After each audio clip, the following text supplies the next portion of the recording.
Hi, I'm going to start working my way through the Beethoven Archduke trio, looking for trouble spots to prepare for a rehearsal I have. I'm going to start with the Coda of the Coda because in the fourth movement, because I know it didn't work in my opening rehearsal, or it didn't work to my advantage. I had already worked out a hand redivision. This is the più presto at the very end. Again, I'm stone cold, so I'm going to try to treat my body with a certain degree of respect. So, I like that solution very much, in particular because when I'm starting, everything is form-fitted. My left hand has an easy scale, my right hand has 3 easy filled-in octaves. More than anything, it's awareness. Because if I'm aware of where I'm going, B flat, E flat. If I'm aware of where I'm going and the sensations are rather similar. In both cases, I have black, white, white in the left hand, so that's virtually identical in sensation. In terms of the right hand, I move in to a black note chord on the second chord and then have a white note chord. In the E flat, I have 2 black note chords. So the result is my gesture is more inward or more continuous than inward. And my awareness of that makes that work. Okay, so I'm getting a little happier about it. Now we go on. So much stuff that you learn is easy, but can betray you unless your awareness is there or your definition of what you expect is accurate. If you define what you expect and the definition is wrong, then you run the risk of having your mind and your body on a collision course. These are pairs of chords, both harmonically and more particularly physically, because of the placement. How nice to know it's a repeat. The third one involves a significant leap, so I have to be hyper aware of my right hand's leap. And a left hand leap. So I'm going to check this. And my left hand going to the G minor gets smaller and higher.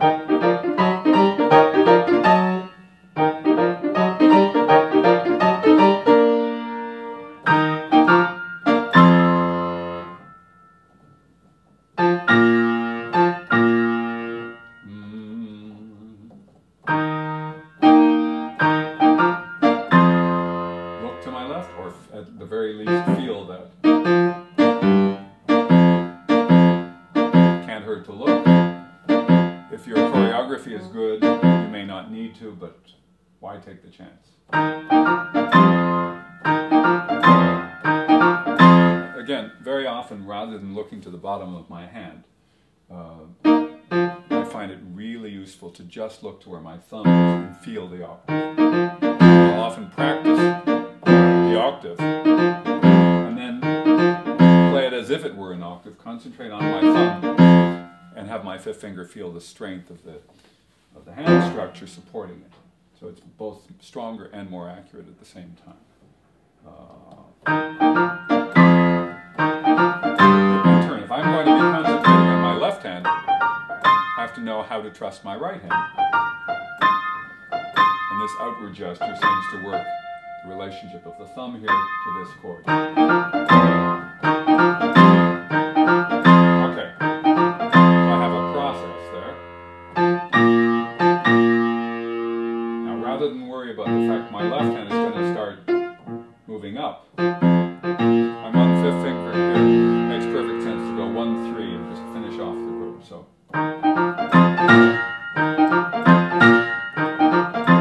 Okay, so that's an indication it's going to work. Single note. take the thickening that he had before here, the 3-note chords, the triads, and turn it into first just a 2-note interval, and then these will all be single notes. So I've got to file that away. It looks innocuous.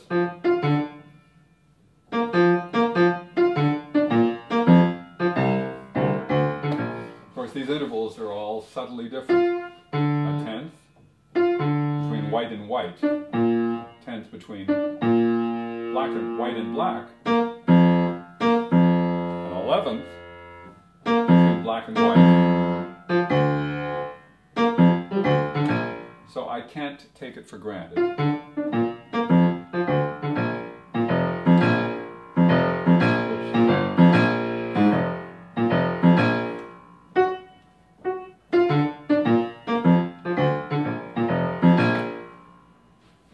Mentally, analytically speaking, it's all B flat major, which one would expect because we're at the end of a B flat major piece. Physically speaking, it's the distinctions, the physical distinctions between the relationships of the two notes. White, white, white, black, black, white, white, white, white, black, white, white.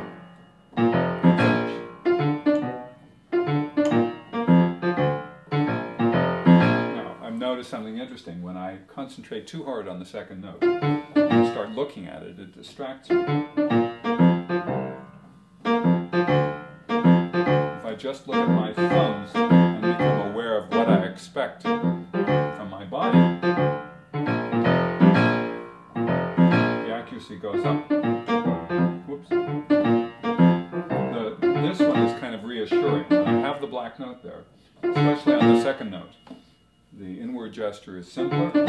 I'm able to also flatten out my fifth finger and lay it diagonally across the black note B flat. That makes the accuracy go way, way up, because anywhere within the point of contact, I'm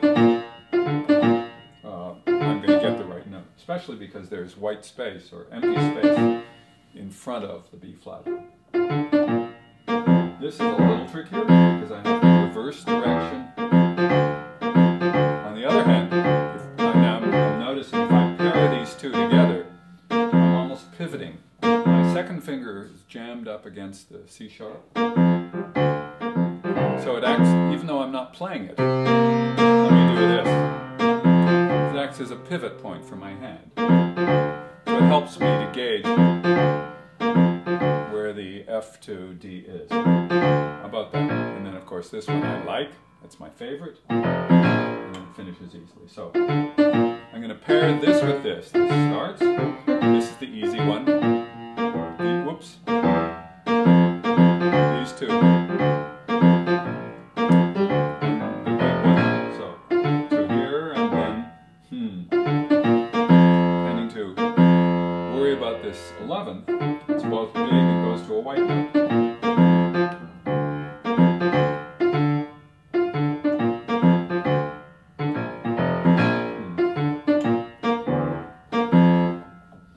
What I need is something, a sensation to feed, rather than just sort of guesswork.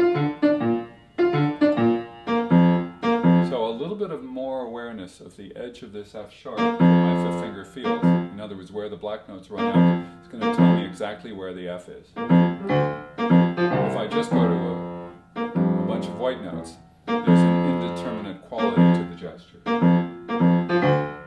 A lot of these are things that we do subconsciously, and when something doesn't work, it's important to say, this can't be just by accident or trial and error, hope for the best, but rather there must be some kind of subtle cue the body can provide you with that gives you the solution you're looking for. Mostly to tell myself not to overshoot, not to make this too big a deal. There we go. Now what's happening in the other part?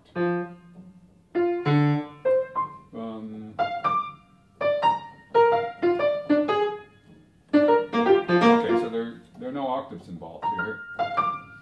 What I need is a sense of appropriate pairing. So I don't have to consider that each one of these is in isolation.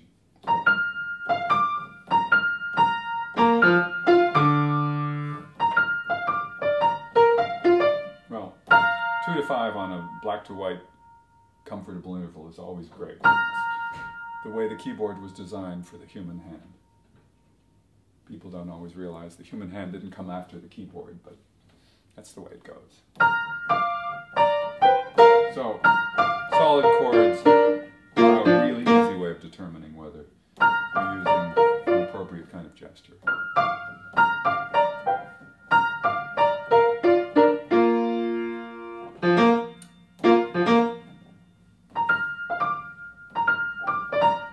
As it happens, this works as 1 and 4 twice in a row. Once because the first 1 and 4 is part of this second inversion position. Next time because 1 and 4 going white to black, D to B flat is like the optimal fingering for that particular interval. And then of course there's a recurrence. Every time you go past 1 octave worth or through 1 octave worth, you do the same thing. Here's the recurrence.